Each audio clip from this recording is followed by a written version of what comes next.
उस एक्सीडेंट में मौत प्रांजल की हुई थी, लेकिन दक्ष ने उसका नाम और उसकी पहचान ले ली और प्रांजल बन गया।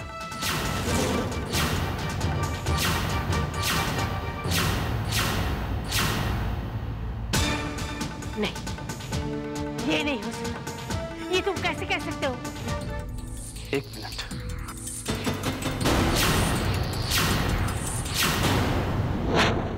पूछिए इससे, सच्चाई क्या है? बता मुझे, क्या ये सच कह रहा है? प्रांजल, मेरे सामने देखो। कह दो कि तुम दक्ष नहीं हो, ये प्रांजल हो। कह दो। तुमसे झूठ बोला पलक।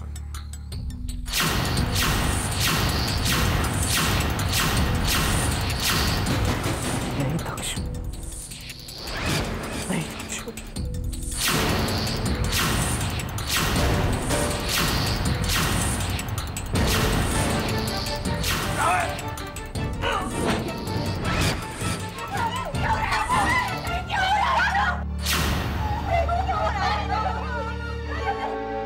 दादाजी!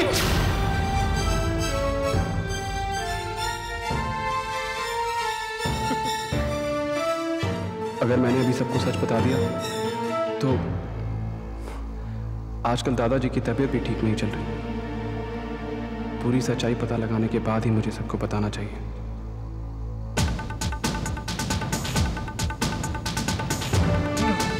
अभी देखो ईशान आ गया। अरे केशवी का? ईशान, क्या प्रांजल तुम्हारे साथ था?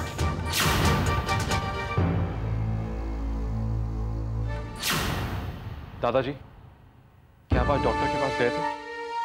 ओह, मैं तो भूल गया। दादाजी, आपकी तबीयत ठीक नहीं रहती, आपको अपना ख्याल रखना चाहिए। अरे भाई एक बात बताओ, मैं अपनी चिंता क्यों करूं? जब मेरी चिंता करने के लिए मेरे दो पोते मौजूद हैं, तो फिर मुझे किस बात की फिक्र है? प्रांजल, तुम बहुत थके हुए लग रहे हो, जाओ जाकर फ्रेश हो जाओ।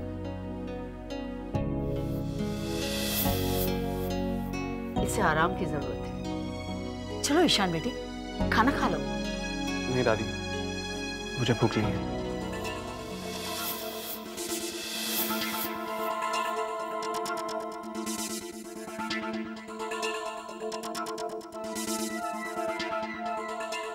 Ishan, thanks.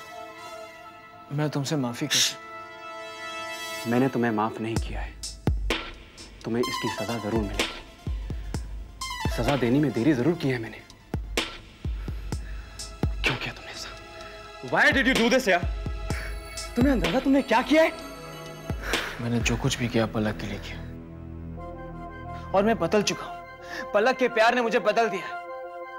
And believe me Ishan, मैंने प्रांजल को नहीं मारा। उस एक्सीडेंट के पीछे किसी और का हाथ है, किसी और की साजिश। भले ही तुम बदल गए, लेकिन गुनाह तो तुमने ही किया। तुमने घर वालों को धोखा दिया, पलक को धोखा दिया, मुझको धोखा, यहां तक कि खुद को। तुम्हें अंदाजा नहीं तुमने क्या किया। दक्ष, झूठ की उम्र बहुत छोटी होती है। आज नहीं तो कल तुम्हें सच्चाई का सामना करना ही पड़ेगा। फिर तुम्हें तुम्हारे अपने सजा देंगे, तुम्हारा परिवार, पलक। प्रांजल,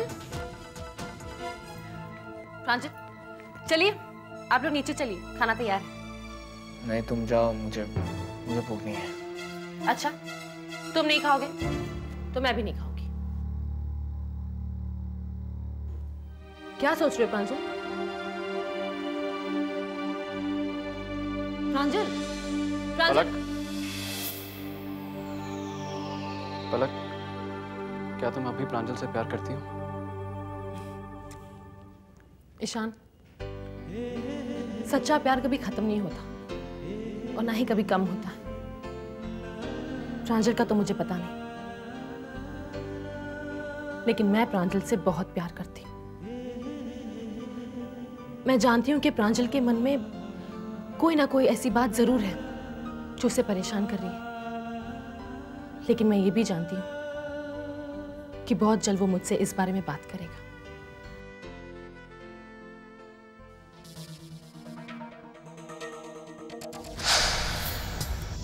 हाँ, यही वो आदमी जिसने पुलिस को हमारी खबर दी थी।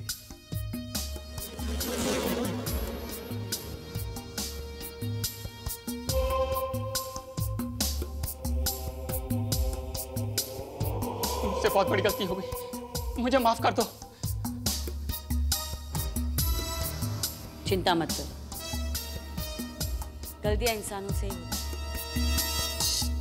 जाओ, मैंने तुम्हें माफ किया, तुम आजाद हो। शुक्रिया, बहुत बहुत शुक्रिया। माँ, आपने इसे आज हम बहुत खुश हैं। जानते हो क्यों? क्योंकि आज जागीरदार खानदान को खबर मिल जाएगी कि प्रांजल नहीं दक्ष है। और इसी खुशी में ये जो प्राणी यहां से गया ना, इसे मुक्ति दे दो। समझ गए ना?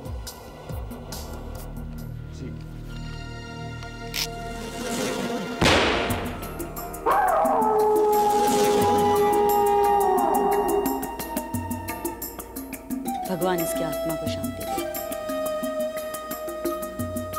अब ईशान को खबरें मैं देती रहूंगी, जैसे दक्ष के बारे में दी। जैसे ही ये खबर जागीरदार खानदान को मिल जाएगी,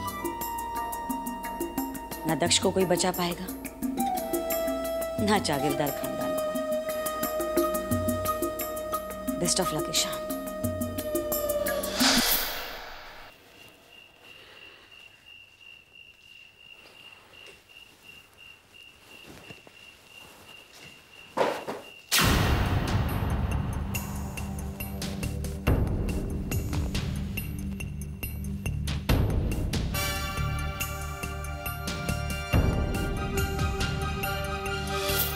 पलक, ये तुम अपने पास रखो, मैं वापस आकर तुमसे ले लूँ।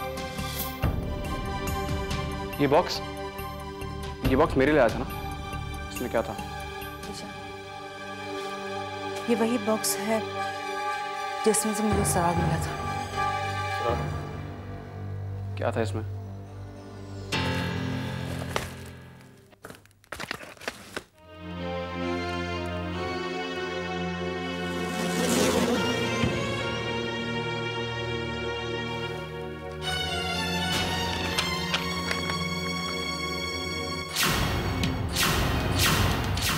रिपोर्ट। ओह नो, इसका मतलब है कोई और भी है जो दक्ष के बारे में जानता है। शायद। लेकिन ईशान, मुझे ये बता, तुम्हें ये बात किसने बताई कि मैं और प्रांजल सुसाइड पॉइंट पर मिलने वाले थे? मुझे तो किसी का फोन आया, मैं वहां पहुंच गया। You know what? एक्चुअली हम भी वहां नहीं मिलने वाले थे। हमें एक नोट मिला और हम वहां चले गए। ईशान, तुम घर वालों को क्यों नहीं बता देते कि प्रांजल ही दक्ष? नहीं, इस वक्त घर वालों को इससे बताना ज्यादा इंपॉर्टेंट है। इससे ज्यादा इंपॉर्टेंट कुछ और काम है। तुम अपना मुंह बंद रखना, किसी से कुछ मत कहना। आखिर है दोनों भाई ना। ईशान हमेशा दक्ष को बचाने की कोशिश करता है। वो उसकी असलियत किसी को नहीं बताएगा। और मैं भी नहीं बता सकती ना, क्योंकि अगर मैंने ऐसा किया तो ईशान मुझ पर नाराज हो जाएगा। केशवी, तुम्हें अब सब्र करना पड़ेगा, थोड़ा सा सब्र। लेकिन कल के बारे में कुछ करना पड़ेगा। कल उस बच्चे का नामकरण है ना? दक्ष, मैं तुम्हारे पास आने ही वाला था।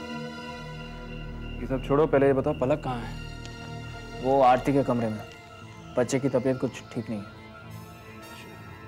तुम मुझसे कुछ पूछना चाहते थे, पूछो। There is one request to you. Keshavi का कुछ करो, क्योंकि वो चुप नहीं रह सकती। मेरी सच्चाई सबको बता देगी। तुम उसकी चिंता मत करो, I will take care of her. तुम मुझे पहले ये बताओ कि तुमने अपना नाम बदला, पहचान बदली, इस बारे में और कौन जानता था? सिर्फ माँ जानती है। What? कैसे?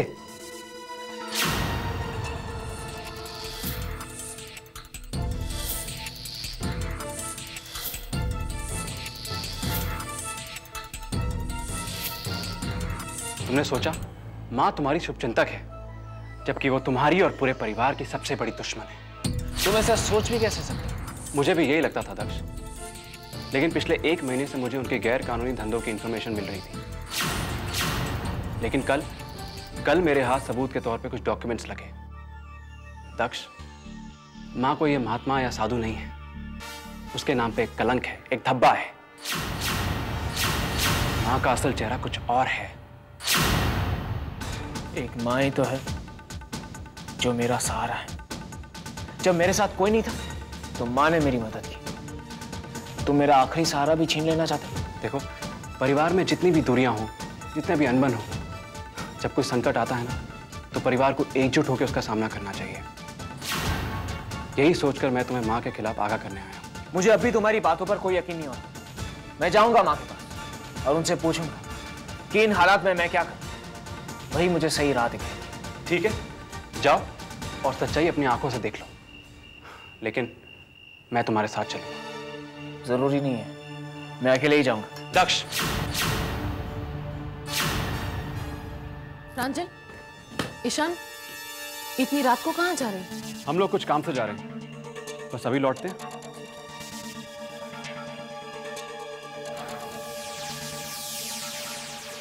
तुम मेरे साथ नहीं आओगे।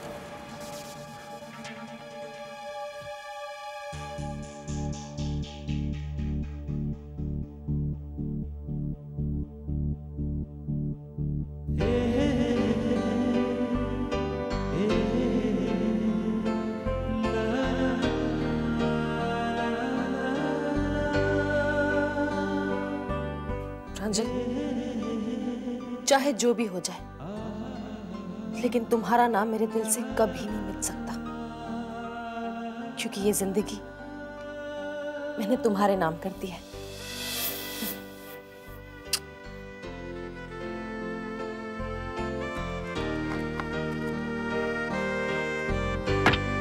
मैं जरा देखती हूँ पलक कहाँ गई, जरा से संभालो। हाँ, मैं संभालूंगी। Thank you. ओ माँ, इसे तो मैं बहुत अच्छी तरह संभालूंगी। मिट्टी और ले ले ले ए, चुप बैठ जा, एकदम चुप, वरना तेरी आवाज हमेशा हमेशा के लिए बंद कर दूंगी। ये क्या कर रही हो तुम? बच्चा गिर जाता तो क्या कर रही हो? अगर इतनी परवाह है तो लोहे से पकड़ो। और वैसे अगर जागीरदार खानदान के लोग इसे छत नहीं देते, इसे सपोर्ट नहीं करते, तो पड़ा होता किसी गटर के कोने में।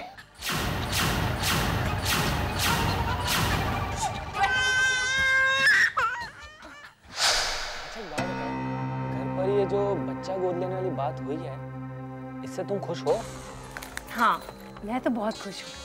वो दक्ष भैया का बेटा है और मुझे बहुत प्यारा लगता है। लेकिन मुझे शक है, जब हमारा बच्चा पैदा होगा ना, किसी को खुशी नहीं होने वाली। क्यों नहीं होगी? मुझे यकीन है माँ मुझे पलकों पर बिठा कर रखेगी। लेकिन हमारे बच्चे को पलकों पर नहीं बैठाने वाले ये लोग। तुम समझती क्यों नहीं जानू? बेटे और बेटी के बच्चों में फर्क होता है। तुमने देखा नहीं अपने दादाजी को किस तरह से उस बच्चे को खिला रहे थे? और जो मेरे बच्चे, मेरे घर के वारिस। अच्छा ही है ना, मुझे कोई बुआ कहने वाला और तुम्हें फुप्पा जी कहने वाला आ गया है। मैं आती हूँ। फुफ्फा जी, खुश तो ऐसे हो रही है जैसे बुआ बनने के लिए सिर्फ 10 करोड़ रुपए मिलने वाले हैं। कितनी बेवकूफ है मेरी पत्नी।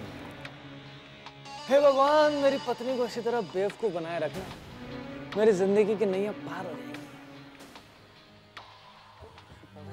तुम यही हो? ऑफिस नहीं गए? वो पापा जी, जानवी नामकरण की लिस्ट बना रही थी, मैंने कहा चलो मैं उसकी हेल्प ही कर देता हूँ। ये बड़ी अच्छी बात हो गई, तुमने भी एक जिम्मेदारी ले ही ली। पापा जी, आपसे कुछ पूछूं? हाँ हाँ, पूछो। पापा जी, देखा जाए तो ये आपके लिए बहुत अच्छा हुआ, जिस तरह से घर के सदस्यों ने दक्ष के नाजायज बच्चे को अपनाया है। देख, वो बच्चा नाजायज नहीं, दक्ष की औलाद है। लेकिन है तो नाजायज ही औलाद ना। अब जिस तरह से घर वालों ने दक्ष के नाजायज बच्चे को अपना लिया है, उसी तरह मोहिनी जी और आपके नाजायज रिश्ते को भी अपना लेंगे। अब वैसे कोई बुराई नहीं है इसमें। मैं चलूं ऑफिस?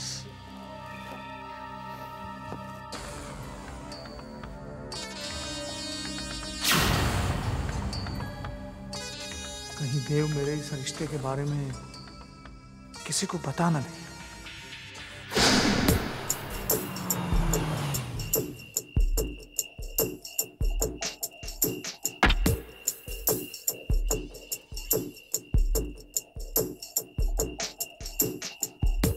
तुमने सोचा माँ तुम्हारी शुभचिंतक है, जबकि वो तुम्हारी और पूरे परिवार की सबसे बड़ी दुश्मन है। ओके ईशान, यूं तो मैं तुम्हारी बात में नहीं मानता, फिर भी मैं संभल कर चलूंगा।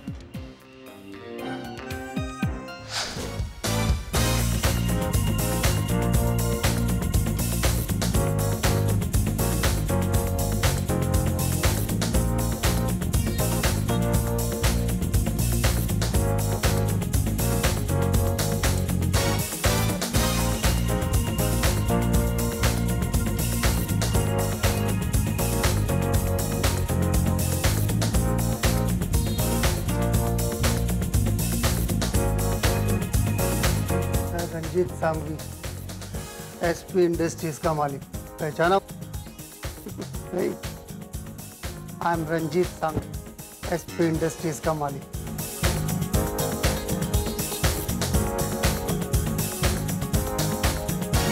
ये आदमी यहाँ क्या कर रहा है? ये तो बहुत बड़े स्कैम में इन्वॉल्व है।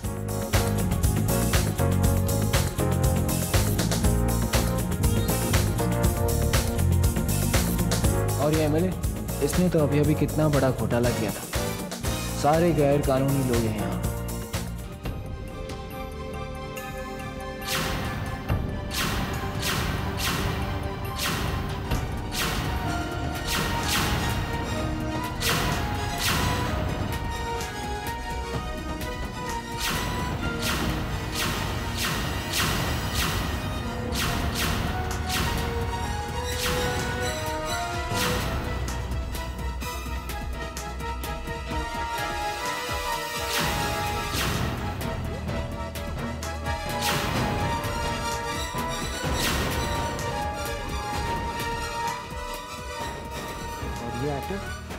ये तो कोकीन लेते हुए पकड़ा गया।